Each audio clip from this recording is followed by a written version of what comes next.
In this video, I'd like to talk about the intercepts of a graph of quadratic function. And fundamentally what we're doing here is trying to make the connection between the graphic representation of some function and its algebraic solutions.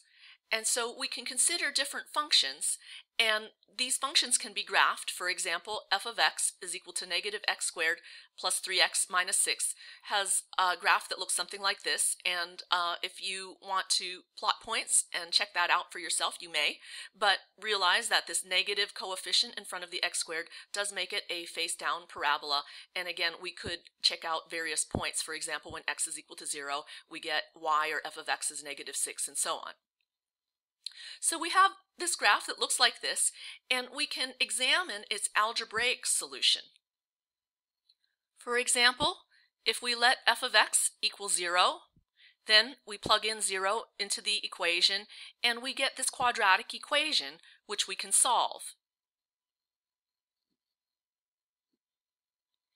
If we plug the coefficients into the quadratic formula, you can see a is equal to a negative 1, b is equal to positive 3, c is equal to negative 6.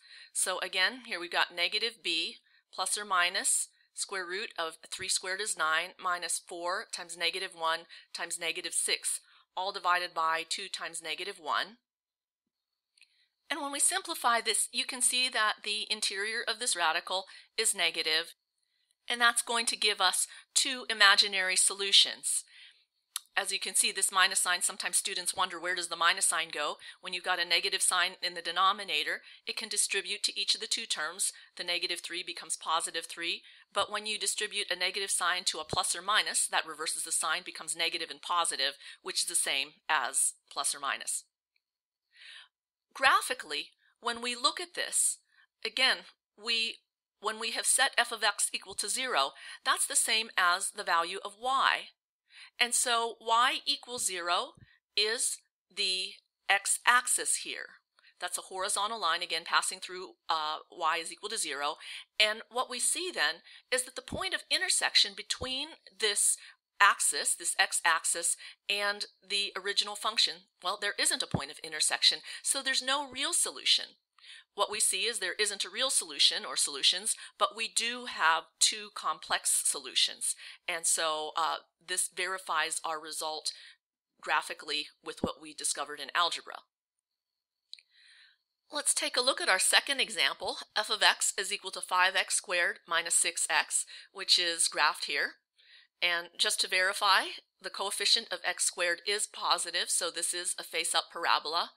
And if we were to plug in x equals 0, you can see that f of x or y is equal to 0, so that does pass through the origin as one of the intercepts.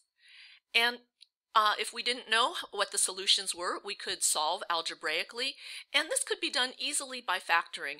But I think that I would like to plug it into the quadratic formula just to demonstrate the discriminant and how that plays out with our solutions. So we let f of x equal 0, and then we've got 5x squared minus 6x, and I'm going to write plus 0 just to remind myself that the coefficient of the constant is 0. And now we're ready to plug into the quadratic formula. So b is negative 6 plus or minus, b squared is 36, minus 4 times 5, but the c term of 0 is going to give us 0 inside here.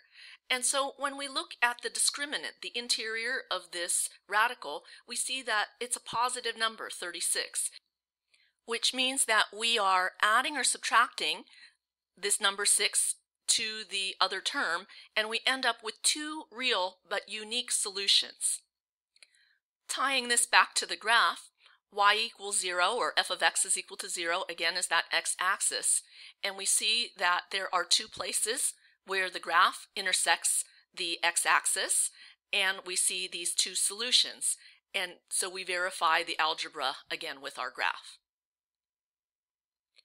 For our third example, f of x is equal to x squared minus 8x plus 16. We can also solve this algebraically as we've done before. So let's go ahead and set that equal to 0. And this equation is also factorable, but we will plug it into the quadratic equation so that we can examine the discriminant.